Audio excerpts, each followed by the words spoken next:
Vamos a hacer que la ley 70 del 93 sea una realidad para los pueblos afrodescendientes de la región del Pacífico y del país.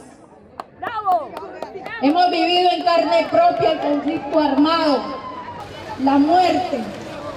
Las mujeres del Pacífico colombiano dejaron de atender la vida para ver cómo la muerte se arrebataba a sus hijos e hijas.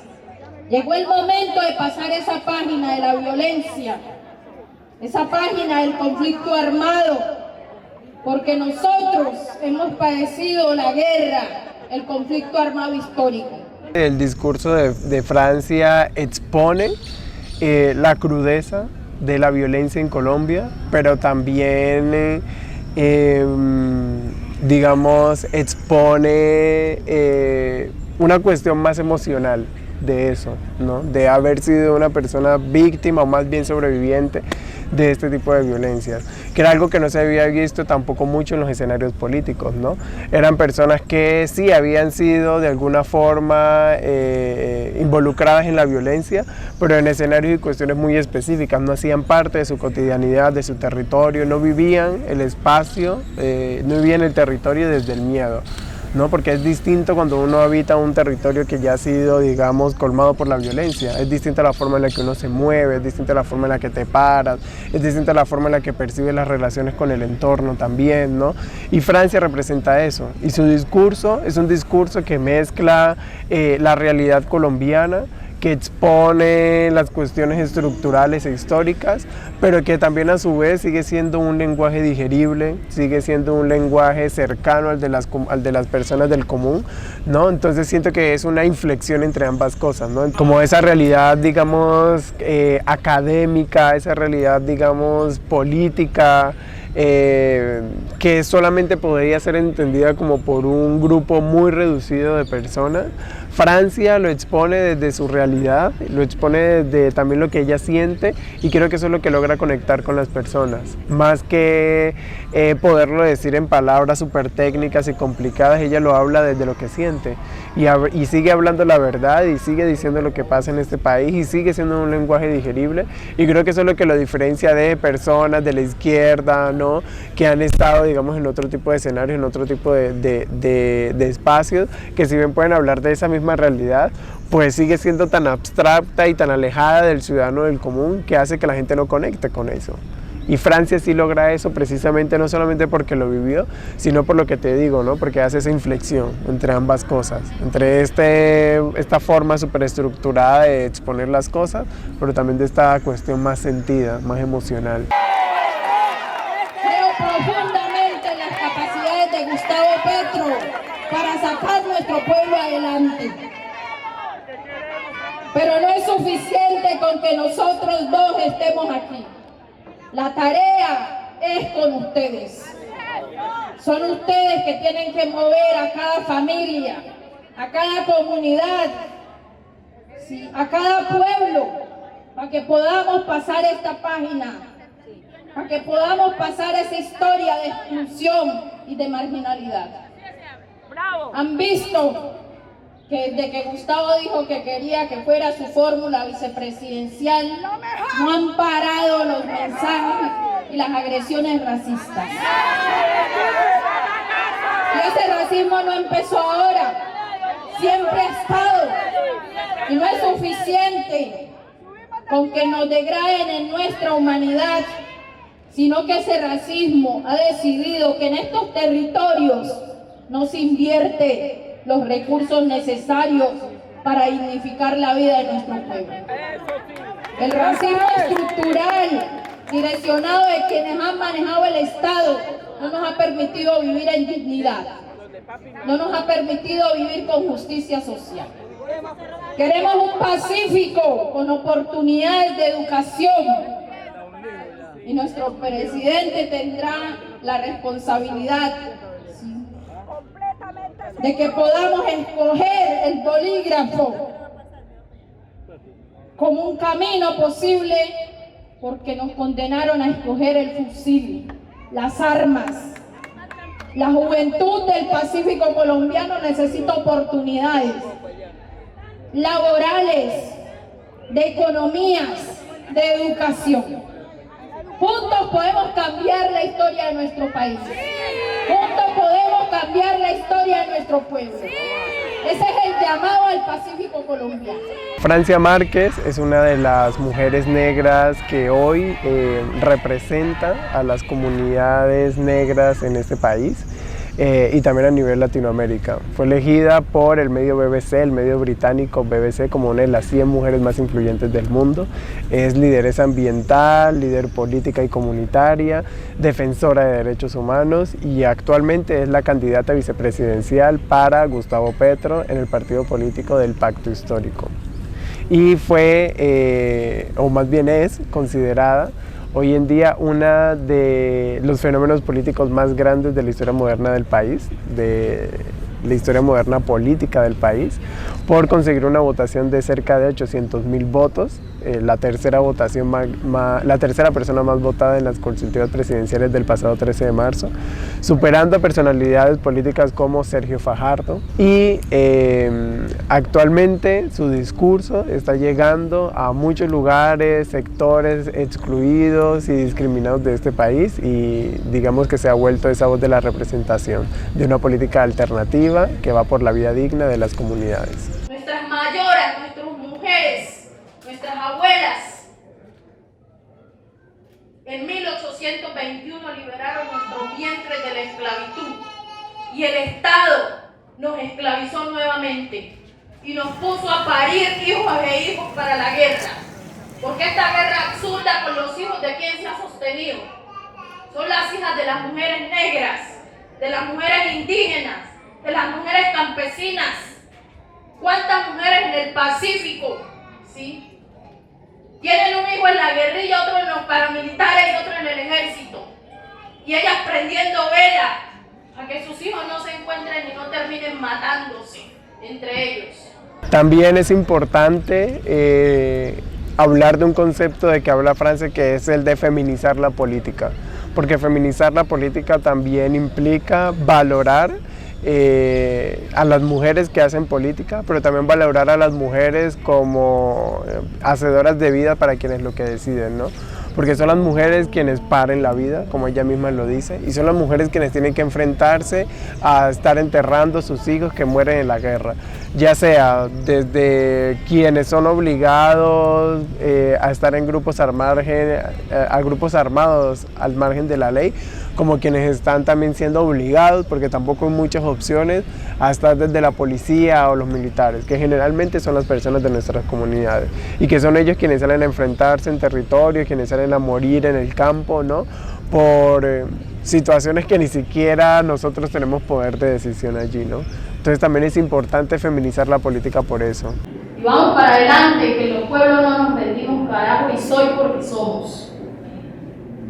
Esta apuesta también tiene esa filosofía Ubuntu, ¿sí? Que significa que yo soy en tanto usted es, ¿sí? Y esa es la herencia africana, esa es la herencia que tenemos y que llevamos en el corazón y en el espíritu como pueblo negro, que nosotros nos pensamos, nos concebimos y nos hacemos en colectivo. Nosotros no sabemos vivir sin pensar en el colectivo como gente negra, y eso hoy lo estamos poniendo en la política. Ese sentir, esa vivencia, esa forma de vida, ¿sí?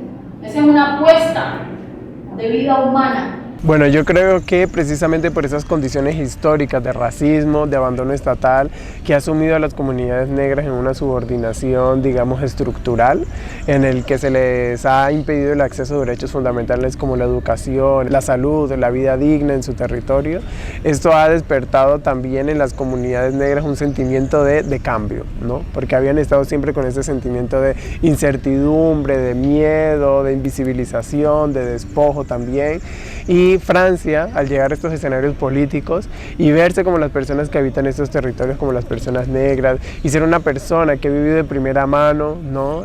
Todo el abandono estatal y todo el racismo estructural materializado en la falta de infraestructura y de inversión en nuestros territorios, hizo que estas personas también comenzaran a agruparse y a generar toda una comunidad política en torno a lo que hoy Francia representa para estas comunidades también, dando también, digamos, a entender ante el panorama político nacional de que las personas negras también votan. Y eso se ve representado en los votos que Francia sacó y en lo que podría aumentar según ciertos analistas políticos también, ¿no? Estamos aquí en Tumaco hablándole a la gente, pidiéndole el apoyo para este camino, que es un camino posible, donde buscamos dignificar la política, donde buscamos parar la violencia, donde buscamos una acción política que frene la crisis ambiental que hoy vive el planeta y que está agotando la vida todos los días. Soy porque somos y vamos para adelante, sí se puede.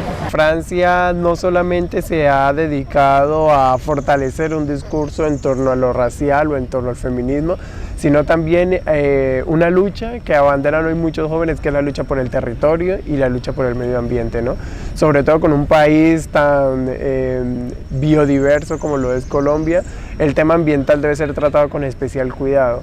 Y qué mejor que una mujer que es lideresa ambiental, que ha tenido una lucha por el territorio desde los 14 años, que ha liderado procesos comunitarios por la lucha del medio ambiente, para que sea también como más cercana a estos jóvenes que también están con esos intereses, ¿no? Donde el medio ambiente hoy es una discusión clave en Colombia y sobre todo en un país con todos los recursos que tiene Colombia. Entonces yo creo que también ese apoyo de los jóvenes va como por esto y también por lo que representa a Francia. Muchos de los jóvenes, especialmente de jóvenes que vienen de universidades públicas, son personas que han vivido la realidad colombiana en lo cotidiano, ¿no? Desde la subida de precios, pero también cuestiones como el desplazamiento, la violencia, y son cosas que Francia también ha vivido, que comprende. Y creo que hace también como que uno al ver a Francia es como ver a uno a la tía empoderada en televisión, ¿no? Es como ir a la mamá de uno empoderada en televisión, y eso hace también que muchos jóvenes sientan afinidad con ella. Pero ¿y entonces qué? ¿Cuándo nos vamos a poner de pie? Nos dejamos imponer, ¿sí?, la violencia, imponer el conflicto armado, nos dejamos imponer el hambre, porque aquí teníamos una soberanía y una autonomía alimentaria. Sí, nos dejamos imponer el egoísmo, porque las formas en que nosotros vivimos era de la familia extensa, de construcción colectiva. Aquí ningún sobrino o sobrina le levantaba la mano a un tío o tía, o sí, pero hoy le mete un tiro. Sí, perdimos nuestro arraigo étnico y cultural que teníamos en esta región del Pacífico. Este mensaje, detener a personas negras en representaciones de cargos de alto poder del gobierno, tiene un mensaje de trasfondo y que también va a tener unas implicaciones próximamente en los distintos proyectos políticos que se vayan a efectuar, ya sea que estos cambios se den desde las personas que van a estar más pendientes sobre cómo se están llevando los asuntos que acontecen en las poblaciones afrodescendientes, como también puede ser de los mismos políticos que se estén pensando proyectos ahora en donde se piensen cómo esto podría impactar de manera positiva o negativa a las personas afrodescendientes. No creo que ahora va a haber una vigilancia allí, tanto como de la persona ciudadana, y que los políticos van a tener que aprender a ser más cuidadosos también sobre cómo trabajan ahora estos asuntos de las comunidades negras. Entonces yo creo que sí, no sabría decir a ciencia cierta cómo, o si esto va a ser positivo o negativo, pero en definitiva puedo asegurar de que las personas negras ahora vamos a estar mucho más pendientes de todos los proyectos políticos que van a surgir y cómo eso puede impactarnos a nosotros. La paz no es solamente el silenciamiento de los fusiles. La paz es garantizarnos vivir en condiciones dignas, vivir con agua potable. No es posible que este Pacífico, que tiene tanta agua, no tenga agua para vivir en dignidad. La paz significa garantías para el acceso a la salud. No es posible que nos condenen a la muerte en estos territorios por falta de atención en salud. Queremos una salud preventiva, pero queremos una salud que reconozca nuestros saberes tradicionales y ancestrales. Queremos que las parteras sean reconocidas como fuente de vida en ese gobierno que va a ser potencia mundial de la vida. Queremos que el arte, la cultura, sea lo que nos permita vivir sabroso en este Pacífico colombiano. Vivir en paz. Por eso fortalecer la cultura, las prácticas culturales y ancestrales es parte de ese camino para sanar a esta Colombia, para dignificar la vida. El deporte tiene que ser parte de la dignidad de nuestro pueblo y ahí estaremos. En términos de representación, también la importancia de Francia Márquez hoy en el escenario político tiene que ver con eso, ¿no? Precisamente con ayudar a que las personas negras, que los niños y niñas negras comiencen a creer de que es posible que ellos puedan estar en escenarios como eso. Porque yo recuerdo cuando yo era niño, yo creo que jamás se me hubiera podido ocurrir a mí a los 5, 6, 7, 8 años que una persona como yo podría estar en un escenario así. Pero yo sé que ahora que mi hermana, que tiene 6 años en este momento, sí puede pensar de que eso puede ser una posibilidad real, factible, porque Francia está allí, porque tiene a alguien que está allí en esos espacios. Necesitamos construir mandatos en este camino y entonces esperamos que desde los territorios, desde aquí, desde el Pacífico, se haga un mandato popular, un mandato que se construye desde los pueblos, desde los territorios, desde la raíz, desde la periferia, desde nuestros lugares. Vamos para adelante, que sí se puede ir a apoyarnos en este camino que no es el camino de Francia, es el camino de todos, de las gentes excluidas, oprimidas, de los negros, indígenas, campesinos, sectores populares, de las mujeres, de las juventudes, de las poblaciones diversas. Este es el camino por la dignidad, por la justicia, por la paz, por la igualdad. Y entonces ahí los invitamos a construir juntos. Yo creo que Francia Márquez, hablando en términos de feminismo, representa también muchas de las discusiones actuales que están teniendo las mujeres en América Latina, que está teniendo el movimiento feminista en América Latina. Porque actualmente, digamos, un discurso recurrente dentro de los movimientos feministas tiene que ver con el cuestionamiento de esta imposición, de este feminismo occidental, blanco, que viene del norte global, en el que se pensaba a la mujer de manera universal, universalizando también esa experiencia, es decir, en donde mujer significaba ser heterosexual, mujer blanca, mujer de clase media alta o de clase alta, ¿no? Y eso era lo que estaban comenzando a cuestionar los movimientos feministas, la falta de representación de mujeres indígenas, de mujeres campesinas, negras, populares, migrantes del sur, de América Latina, que no se ven representados en esa idea de mujer que el feminismo construyó. Entonces Francia representa todas esas discusiones tan álgidas que actualmente se están dando en América Latina, y es por eso que muchos sectores feministas, a pesar de que no vayan con las ideas que plantean Gustavo Petro, se han sumado a la campaña de Francia por lo que ella, en términos de este nuevo feminismo, representa. El feminismo negro también cuestiona precisamente como un montón de cosas que el feminismo blanco, digamos, ha abanderado como lucha. Por ejemplo, una de las luchas principales en el siglo pasado que tenía el feminismo blanco, el feminismo occidental, tenía que ver con el acceso de las mujeres al trabajo, cuando las mujeres negras han trabajado desde la época de la esclavitud, ¿no? Y también en desmitificar ciertas cosas que se supone hacen a lo que es una mujer.